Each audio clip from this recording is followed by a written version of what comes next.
feels strange talking to you in depth about a show you haven't seen, but it's a relief to be speaking to a group of people who don't need convincing about the issues around boarding school. It's a shame you weren't all up at the Edinburgh Fringe this summer, as you would have been my ideal audience. On the other hand, to be among fellow survivors and therapists who understand this territory like the back of their hand feels a bit like having reviewers in. Writing this talk has been a great opportunity to go back through the process of creating the show. When we were making it, we were manically getting it ready for performances at different festivals, rewriting it, restructuring it, learning the new lines, and then finally being in Edinburgh, immersed in the performance, exhausted and hustling for audiences. I've now just about recovered, so it's nice to take stock and look at where we got to with it and how we got there. I'd like to firstly thank all the therapists, workshop leaders, this charity, and everyone who has written books on the subject of boarding school. Ironically, the first boarding school survivor workshop took place in September 1990, the exact month I started prep school at 7 years old. It took me another 30 years to find them. One night, a few weeks after I'd finished the workshops, my partner told me, with much amusement, I'd been sleep talking. Apparently I sat bolt upright and announced in a strident American accent, like in a trailer for a Hollywood blockbuster, 30 years ago today, a group of ordinary men discovered a technology that would change the course of their lives forever. And as I prophesied, it did change the course of my life. And the support that's out there to help people you could call a healing technology. It has been vital to my own journey from knowing in my gut that something wasn't right to understanding those feelings. You've given me a map and a way through, and I wouldn't have been able to see the wood through the trees without it. Your words epitomize what I was trying to say in my show and gave me faith to performing to audiences all too ready to be unconvinced. This talk is divided into three parts. Firstly, I'm going to trace my history with comedy and performance and the way I employed it in the show. Then I'll discuss the making of the show and the pros and cons of using my healing journey as material. Lastly, I'll look at the response I got in Edinburgh and the difficulty of getting people to watch a white middle-class, cis-straight male talk about what's hard about his privilege at a young liberal arts fest.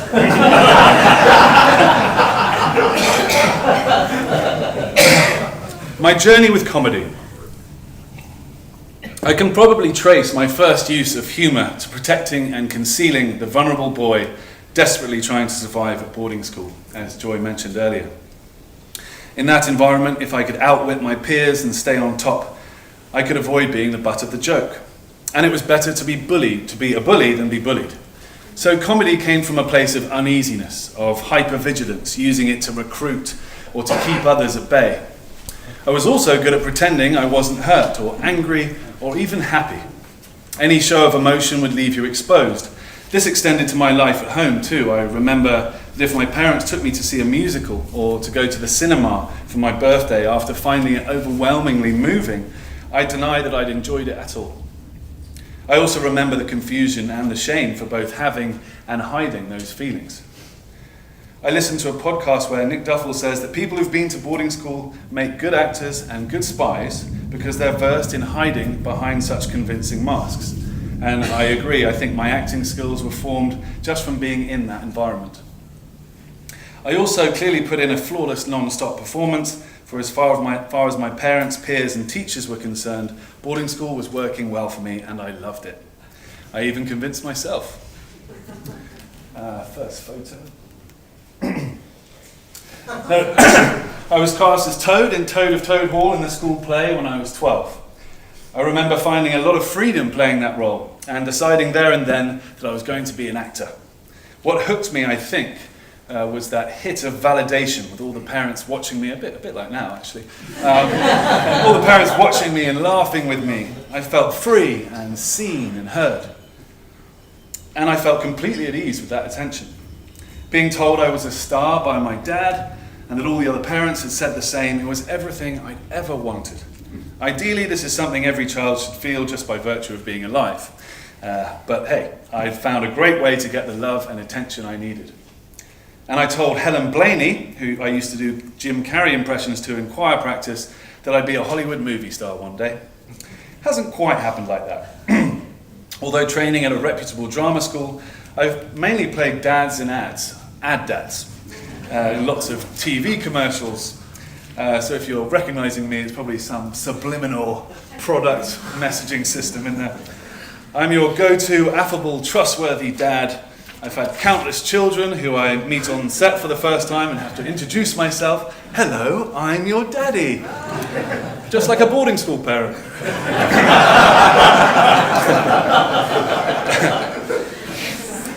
With the ad money I was earning, I started doing comedy courses in improv and clowning, and eventually I ended up at clown school in France, where I trained for 2 years.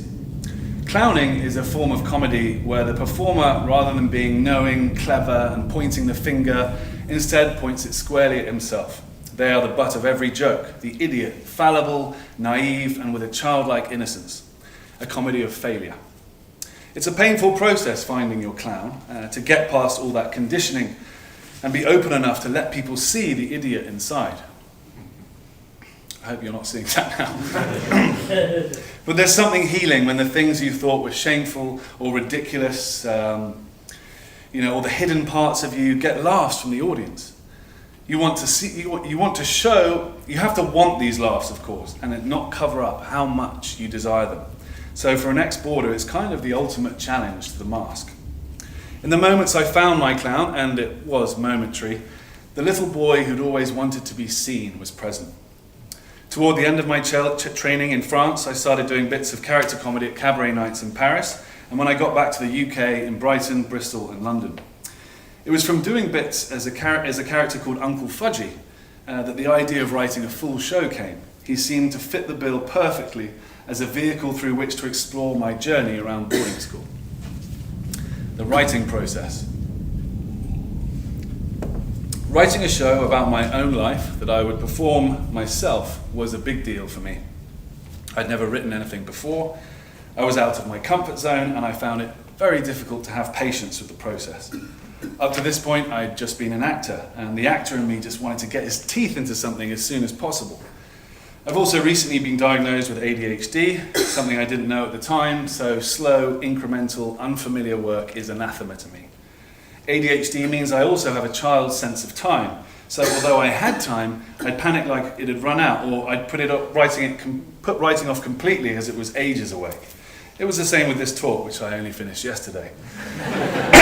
Anyway, I wasn't getting anywhere, and it was actually my therapist who helped me out, suggesting I divide the roles into writer, actor, and most importantly, the boy whose story I was telling. I was in the writing phase, so the writer in me reassured the actor that his time would come.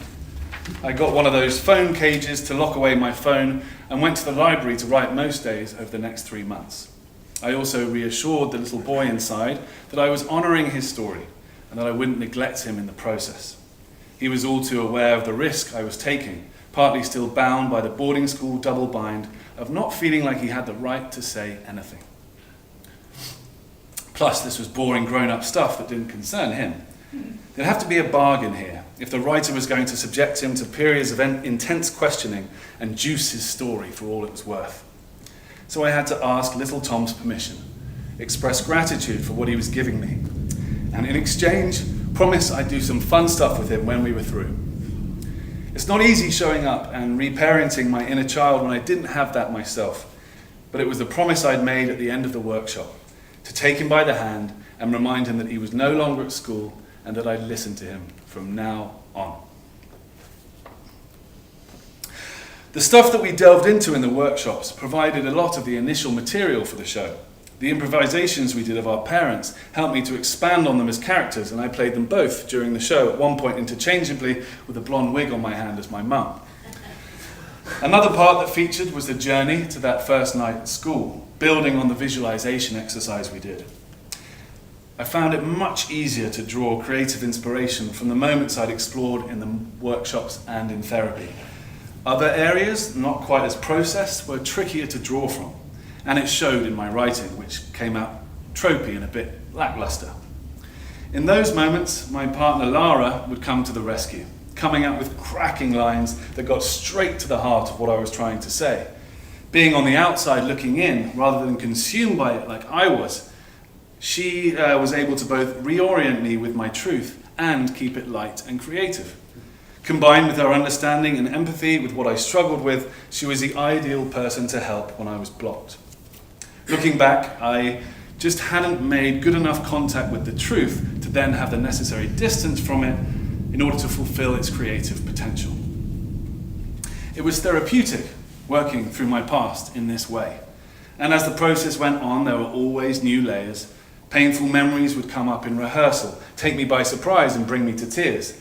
And sometimes it wasn't even my response, but my co-directors that surprised me. When I told them a few of us used to regularly sneak down to the headmaster's study at prep school and get drunk with him, watch cartoon porn with him, and then go out and slash car tyres in the town with him, they were shocked. I'd always been quite proud of this daring, funny escapade. Or the simple fact that we had nannies in the school holidays evoked their anger at the extent of the neglect in this kind of parenting. This all gave me a new perspective and made me realise how deep the problems went with this culture we were bringing to life, one that was just normal to me. So the process of creating Goodbye Uncle Fudgy, on top of generating lots of juicy material for the show, had the added bonus of realigning me with my past. The character of Fudgy. The character of Fudgy was the spearhead for the whole endeavour. In mixing character comedy, clowning, and what's known as bouffon, I created a quintessential boarding school buffoon, a type of person the audience were all too familiar with, but without any particular interest or understanding for why there might be such a twat. Bouffon, different to buffoon, is a style of comic performance, the fictional concept being that in medieval times there is a band of people who have been exiled from the kingdom, unwanted due to their deformity or disability, their ugliness, or from being illegitimate. They live outside the city walls in the swamps, eating carcasses and dead birds. Once a year, for one performance only, they are granted entry back inside the city walls to perform a show. Because of their lowly position, they are allowed to satirize the high-status members of society, the kings and queens, the wealthy merchants, the high priests, and to mirror back the hypocrisy, prejudices, and ugly truths of those in power. They are deeply mischievous, with a permanent grin on their face, and underneath all their smiles of rotting teeth and missing limbs, they are fueled by the rage of injustice. Can you see a picture of this is classic bouffon. Imagine a few dead birds in their mouths. Paradoxically, they still have to be vulnerable and sensitive. If they're too vulgar, they get shot on the spot. They have to be clever and subtle and ingratiate themselves with the audience before ridiculing them and imitating them. And their imitations should be so good, to cut so deep to the core of that person, that were they to witness being portrayed so truthfully, they would have a heart attack and die. This is the spirit with which I imbued Fudgy, and the spirit with which I made the whole show. It wasn't quite the oppressed taking on the oppressor here. I'm from the Cotswolds, not the swamps. But that's the irony of a privileged education. You're told you're the kings and queens, and in a way you are. Yet on the inside you feel like an exile, just as Joy was talking about earlier. It's like the guy in the book The Making of Them, who is imprisoned for fraud and almost welcomes his fate, seemingly more at home cleaning shit off the prison floor. So I planned to channel my own internal bouffon full of shame, injustice and anger, and aim it squarely at the world I was from. Now this is a number that Mr. Fudge sings while he and Mrs. Fudge drive young Fudge to his first night at boarding school. Have the first one.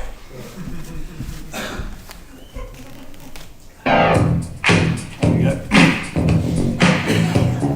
Turn it up!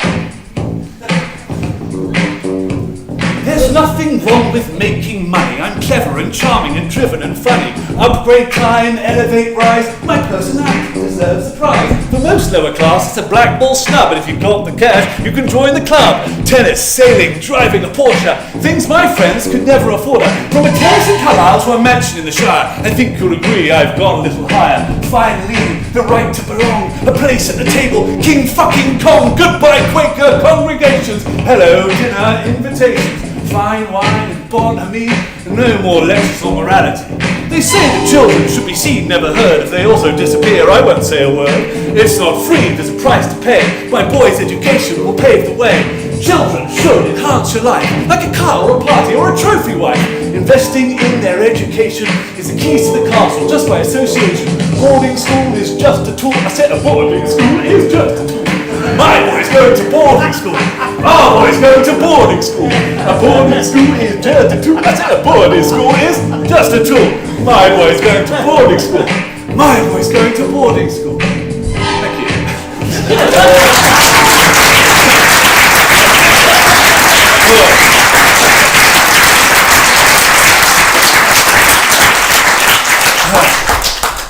The story my dad used to tell me was that after they dropped me off at boarding school, he and my mum went to a pub and had a bottle of champagne to celebrate. And maybe that's where he came up with that rap.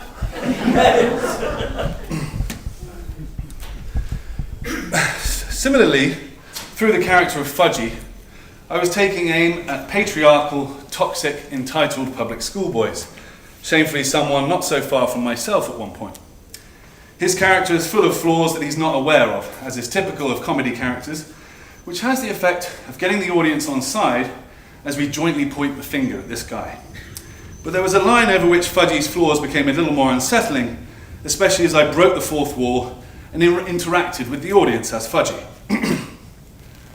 Mate, Fudgy. Hi, Fudgy. How you doing? Where's your shirt from, mate? Looks very high street. This guy knows. This guy, he's a shagger. He's a shagger. This guy, here we go. Come on, mate. He's not a shagger. No, sorry, I'm joking, man. I'm joking, man. I fucking lie. Oh, James, banter, man. It's banter. Sorry. It's just, I've got a cool business. I make a lot of money. Giles. How are we doing the Framtex prices? Tell me you sold. You fucking dweeb! That's a bit of Fudgy. So it's fun to play with that edge, controlling the comedy drama of the show, amping up Fudgy's ridiculousness, or leaning into something, at the end there's something a bit more sinister. However, in crossing the boundary of the stage, it could be quite threatening. Thankfully, my partner Lara, who co-directed the show, helped me navigate this sensitively. The key was that the joke had to be on me, so the audience felt safe. If not, I'd just end up alienating them. And importantly, before they met this guy, they'd been introduced to him age 7, right at the start of the show. Can we see a bit of that? Are you two boyfriend and girlfriend? Mm-hmm. Husband and wife? Whoa. Do you love each other? Sometimes. Sometimes. Why? He asked you.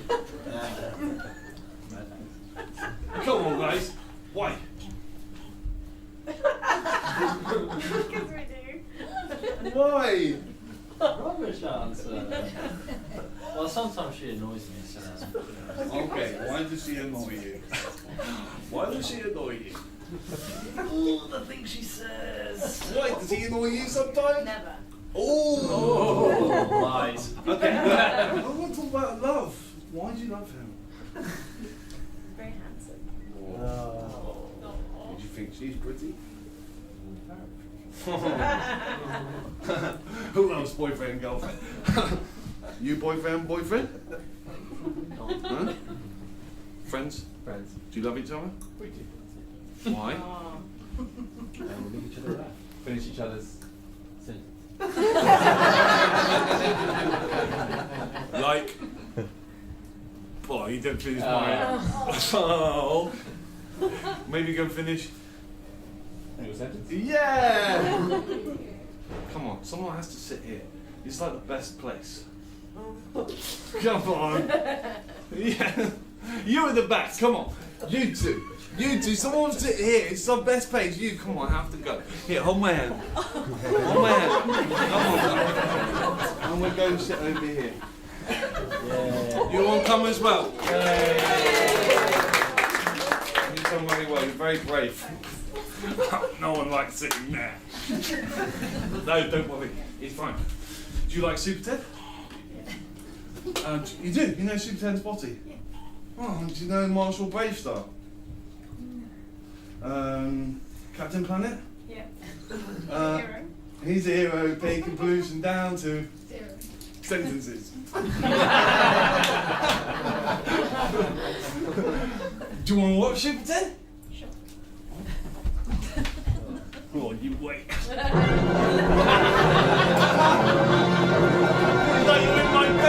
This is a story about an ordinary teddy bear.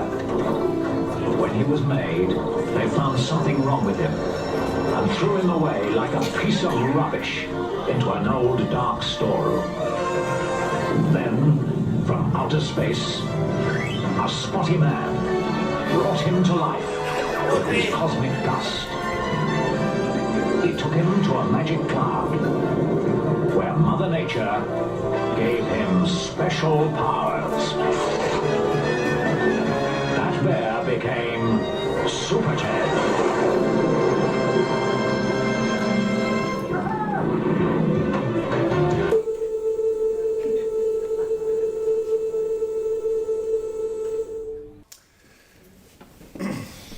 It's morning, and we now wake up 30 years later with Fudgy, the young boy effectively serving as Fudgy's Save the Cat moment. A Save the Cat moment is a decisive event in the story when the protagonist demonstrates that they're worth rooting for.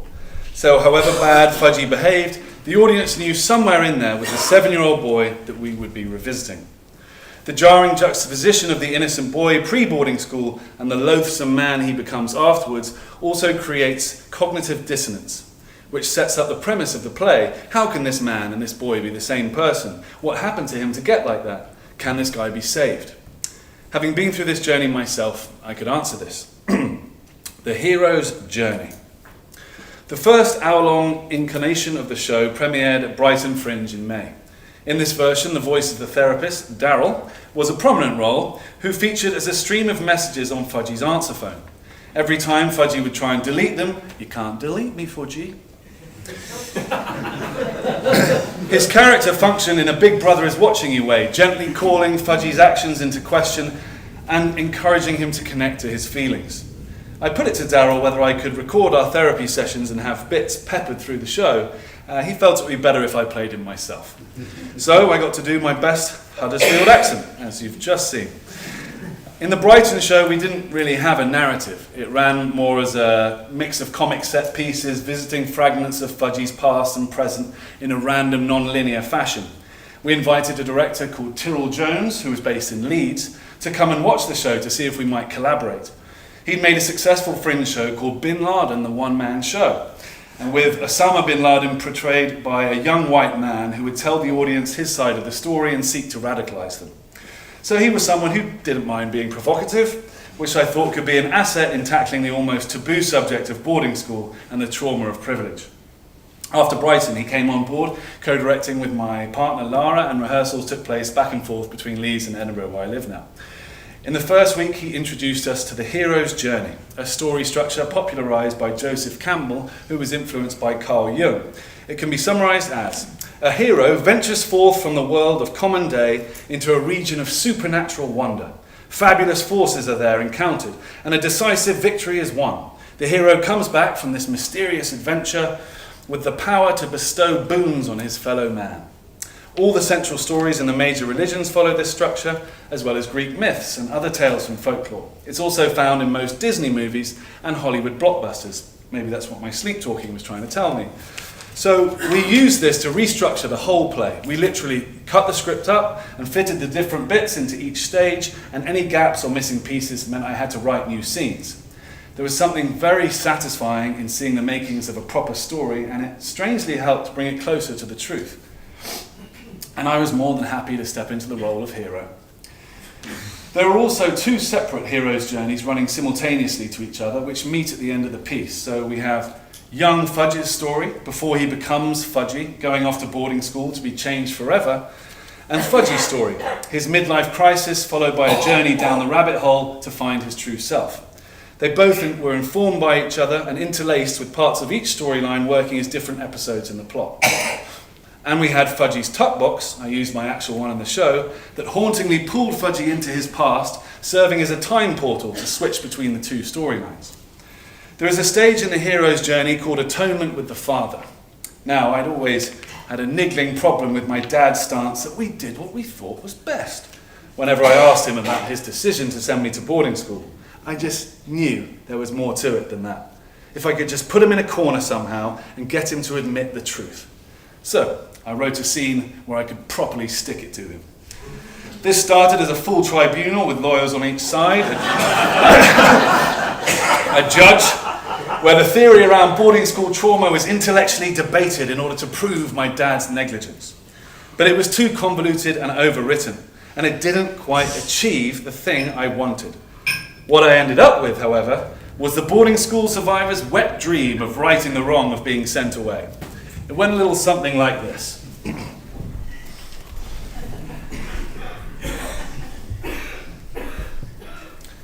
So I should add that that's my dad's a frog at this point. Kind of had to be there.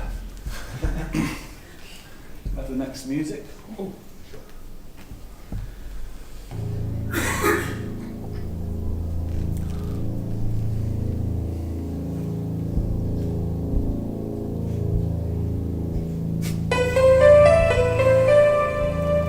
Isn't that the soundtrack to A Few Good Men? Maybe. What are you trying to say? That I ordered some kind of code red? Maybe. What's that on your head? It's a wig, I got it from a party shop. If you'd been a real lawyer, you'd have a proper one. Shut up. Turn down a little bit. You said you sent me to boarding school because you thought it was the best for me. But that's a lie, isn't it? You must have known the hurt it would cause. The damage done by these institutions has been written about for years. Bertrand Russell, C.S. Lewis, Graham Greene, ooh, I like him. George Orwell. What do you think 1984 was based on? Pray tell. His experience at boarding school. Quelle surprise. But that hurt was a price worth paying for your son to be classed an English gentleman. To belong in a way you'd always wished to yourself. So you paid the fees, but I paid the price. You didn't have the first idea of what was best for me. You were too clouded by the aspirations of your fragile ego. Maybe turn it off. The tech was a lot better in the show. You didn't have the first idea of what was best for me. You were too clouded by the aspirations of your fragile ego. So I'm asking you, Stephen Fudge, did you or did you not order the code red? You don't have to answer that question. I'll answer the question. You want answers? I think I'm entitled to them. You want answers? I want the truth. You can't handle the truth. Son, where I grew up, we didn't even have heating. You ever live in Cumbria in the 60s, you snotty-nosed bastard? My father fought the entire Second World War, came back and never spoke about it again. What do you think he was like as a father? Do you think he was there for me? So yes, I left home, worked my way up and earned some fucking money. I sacrificed everything for you and your brother's education in a factory on an industrial estate in Banbury. You don't want the truth because deep down in a place you don't talk about at parties, you enjoyed the things I paid for. You needed the things I paid for. I have neither the time nor the inclination to defend myself against a boy who rose and slept under the very blanket that I provided, and now questions the manner in which I provided it. I would rather you just said thank you and went on your way. Otherwise, I suggest you put on a suit and come get a job. Either way, I don't give a damn what you think you're entitled to. Did you send me to boarding school because really it was the best for you? Did you order the code red? I did what I thought was best. Did you order the code red? Ribbit. No! Dad? Toad?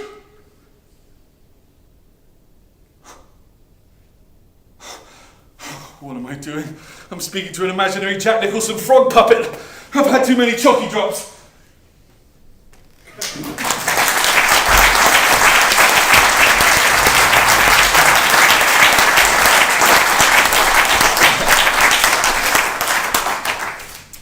The scene is indulgent, melodramatic, and admittedly a bit pathetic. But the ridiculousness of this shows that I, the performer behind it, know that too. At one point, that would be the end of my show. My dad admits it. You're goddamn right, I did! The audience applaud, and I live happily ever after. But crucially, Mr. Fudge never says it. The show builds to this moment as if it's the pinnacle, like in the film. The audience are willing him on, but when the line doesn't come, they learn, just as I did, that maybe this is not what Fudgy needs. It's precisely after this moment that we hear the faint cry of the little boy locked inside the tuck box. This scene takes place amongst a series of trials for Fudgy, who finds himself down the rabbit hole in full crisis mode, or more specifically, receiving a psychedelic going over with a shaman in the woods, having taken a massive dose of chalky drops. Understand the reference to Tuck here. He then re-encounters Charlie Taylor, his dead dorm captain, who we met earlier on in young Fudgy's journey, mentoring him in how to create his strategic survival personality in a classic training montage. Charlie, now a talking skull in a cave. Charlie, what happened to your face? Too much of the good stuff, too much chalky. Charlie ridicules any notion that school was bad and warns him not to go any further. He then has the showdown with the Toad, his dad, Jack Nicholson, and afterwards, on hearing the sound of a boy crying, loses his mind and splits into two, Tom and Fudgy, his mask. They battle it out for the little boy trapped inside the box. I'd like to show that clip in a minute, but at first I should say that one of the big changes that happened in the restructuring between Brighton and Edinburgh was that the voice of Darryl became redundant, and it had nothing to do with my Huddersfield accent. His answer phone messages that had prodded Fudgy along on his quest to find himself were naturally now a part of the plot. Just like our therapy sessions, where Darryl's guidance was gradually internalised into my life, fittingly his voice had been subsumed into the fabric of the show. It was also more dramatically interesting that Fudgy wasn't already in therapy, so we could witness his fall from grace. I'm sorry you missed out on having a part, Darryl, but please take it as a compliment. This also meant a significant reframing of the ending. The climax of the show in Brighton had been a recreation of what had happened in the Survivors Workshop. In a moment where something was popping for me, as they call it, after a working through with the group and the other therapists, Darryl stepped in as my mother and apologised to me. I felt a huge release, and after letting out some deeply felt fuck yous, I had a very good cry whilst he held me and stroked the back of my head. It was a huge breakthrough and a strong pitch from Darryl, who got himself a willing client there and then. This was the final moment of the show in Brighton, but there was a significant development for the final version in Edinburgh. We play that last bit. I hope it will. Yeah.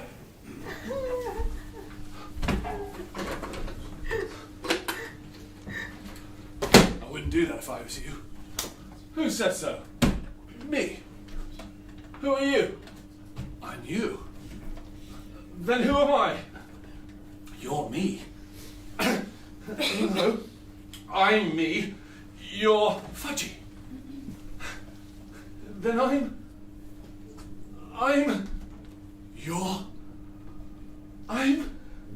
Oh, mate, you're fucked.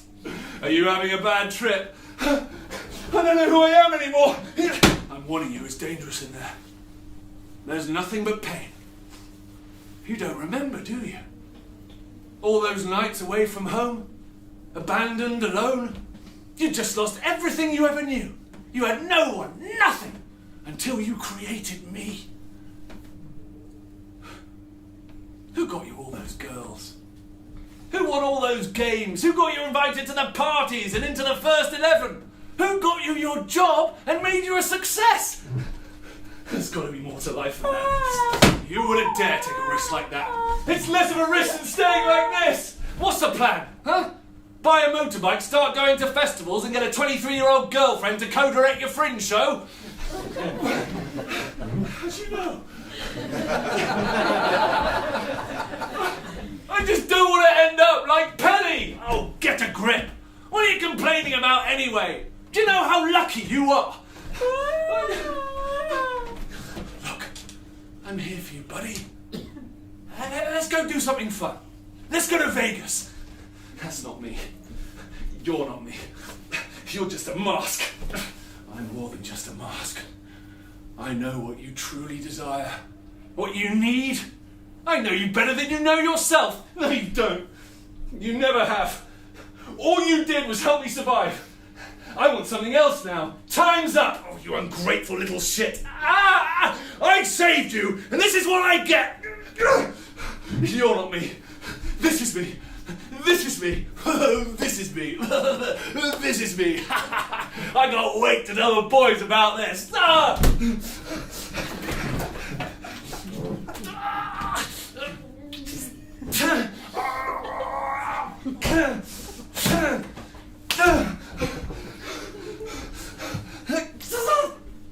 I've got him, Fudgy!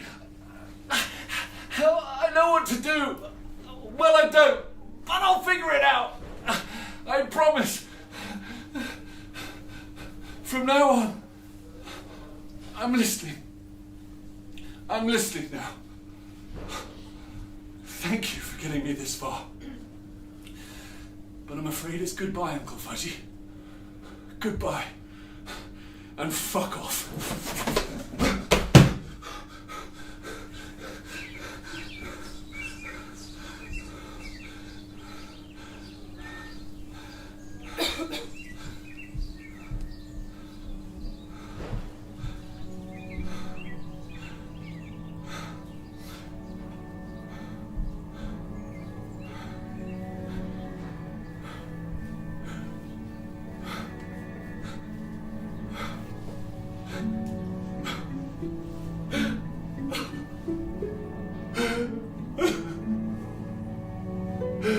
I'm so sorry.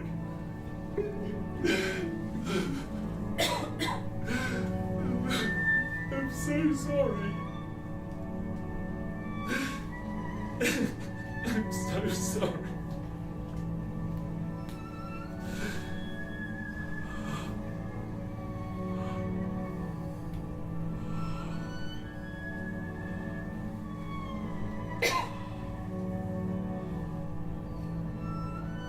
What's that? Yes. Yes, of course. Yes. Oh, no. We can't do that.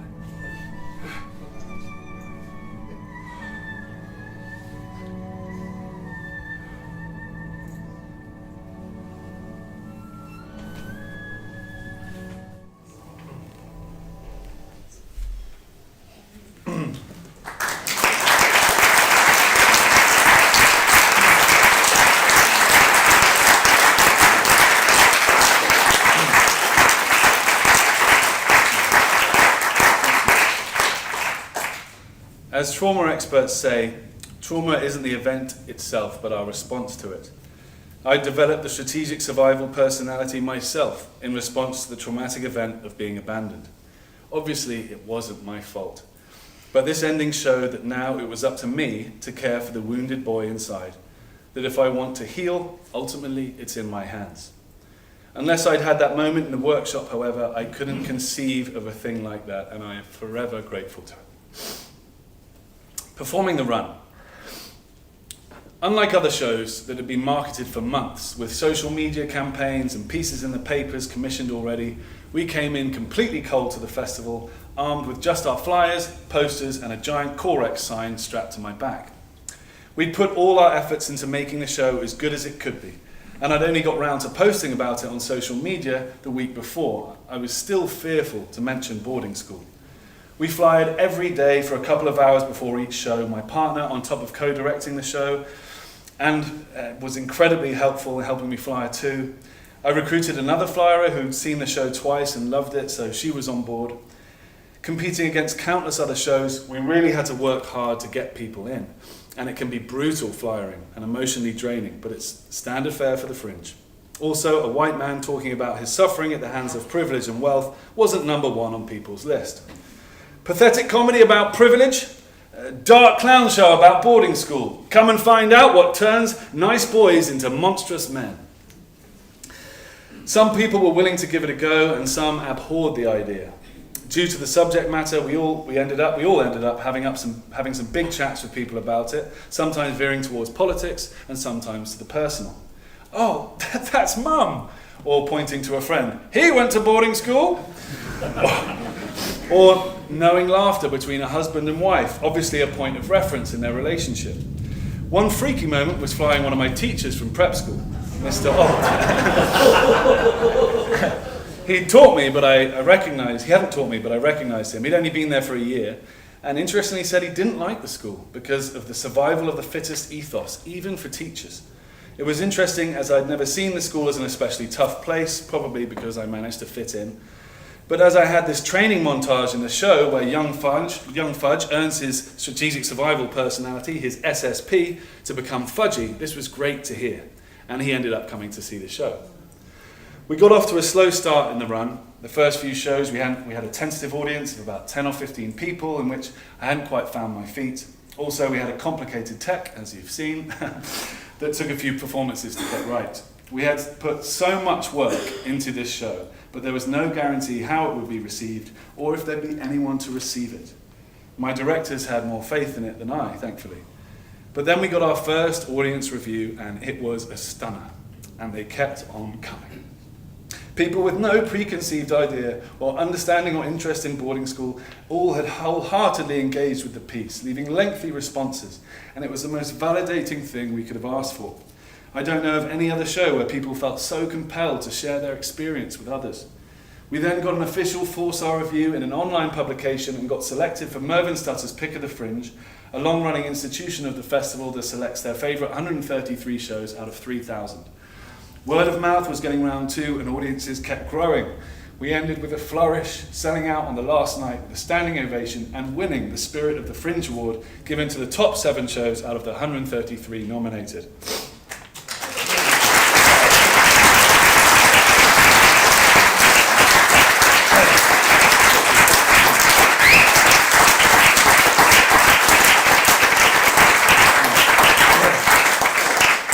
The award given to unique subject matter told in a unique way, and to acknowledge and celebrate the talent, hard work, pluck and sheer doggedness demanded of performers from all genres on the Fringe to make the show a success. It was resonating with such a wide range of people too, who come up to speak to me after the show. Ex-boarders for whom seeing their experience in this new way was new, the same for a working class comedian from Bristol who'd grown up envying those who'd gone to boarding school. A big Geordie guy covered in tattoos came up. A privileged guy like you talking about stuff like that? His wife next to him, come here, pet. The two of them grabbing me and giving me a huge hug. Or a young couple from Bulgaria with limited English who had understood and empathized with it completely. I loved that we'd made something so specific, but which had universal appeal. We'd had this pocket of success, but I would have loved the show to have had a wider reach. On top of meeting all these people who'd suffered from boarding school, I became all too aware that children were still being sent away. I'd known that numbers had dropped, but I kept coming across people whose children were full boarding. I met a guy my age at a funeral who proudly told me all 3 of his boys had gone at 8 years old. Club med with pencil cases, they call it, or home number 1. When I told him what my show was about, he started talking about his own time at boarding school and the cruel nicknames they had for each other. A day boy called Taxi, and a boy from Korea called Spading, because his face looked like a spade. He was basically Fudgy. He got continually frustrated with my position. I don't like this guy. An old friend of mine also sent his kids recently, and responding to my concerns said, look, I've told them that if they don't like it, I'll come pick them up the next day. I find the lack of understanding infuriating, and I feel it should be banned. But the battle rages on. In the final moment of the show, Tom wakes up after his night in the woods and hears on the radio the end of a news report about a fire at the school. He then listens to a message from his brother saying that he hadn't been able to take his nephew to his first term at boarding school because of an explosion, and so instead was sending him to the local comprehensive. Tom gets out of bed and, to his own surprise, finds a stick of dynamite stuffed under his pillow. His night in the woods had been a bit more eventful than he thought. Now that's an escapade to be proud of. This isn't the end for Fudgy. I'm in the process of applying for funding to further develop the show. I think with proper set design, a musical score, time to further develop the script and the physical comedy, we could do a national tour. Part of the funding bid is to also hold a program of workshops for adolescent males based around the themes of the show: male vulnerability, peer validation, connecting to one's true self and talking about feelings, and using clowning, bouffon and other exercise to explore them. I'm looking to hold them in a mixture of boarding schools, state schools and youth theatre groups, and maybe see if we can mix them all together. There was someone who spoke last year about the amazing work they'd done at schools. It would be great to speak to them about how they did it. This show has proved to me a lot of things. It's proven that I can get off my arse and write. It's proven that if you press on with an idea, you will find the best ways to serve it. That when you speak your truth, people listen. that the things we boarding school survivors struggle with can be understood and empathised with by anyone from whatever background. It's proof of shared humanity and that what we experienced was an absolute lack of it. I'm still in therapy. The voice of Daryl still has a role in my life. I'm starting to understand more about ADHD, which is giving me another useful map to work things out. I'm also getting a lot out of IFS, internal family systems, which, apart from chiming very nicely with the theory of parts of ourselves splitting off, I think could also be a great way of creating more material. With my actual family, my mum came to see the show twice. Afterwards, she wrote to me and apologised. Things haven't really changed, but I like the fact that she can't argue with it anymore. My dad hasn't seen it. I have 3 brothers. One came and I think I sowed a seed there. One who had a really hard time at boarding school doesn't want to know. And the other one, who only fully boarded for a term, is finally having therapy around it. I've stopped trying to convince my family and friends about boarding school now, though. I feel sure in the success of the show and with everyone who saw it behind me. And I also appreciate how hard it is to go into those places, and I get why people wouldn't want to. It does take some serious courage, so respect to everyone here today. Thank you again to those who work to catch people when they fall. Thank you to my partner, Lara, who has been with me every step of the way. And as Joy mentioned about living with a boarding school survivor, it's not easy. I love you, and I love our relationship, and I love, for the first time in my life, looking ahead and trusting that things are going to be okay. And with the little boy inside, I kept to my side of the bargain. After the fringe was over, every morning I treated him to an episode or 2 of his favourite cartoon, Super Ted, and a bowl of his favourite cereal. Well, it was several bowls, actually. I'm a big boy. Here's to you, Bear Man. Thank you.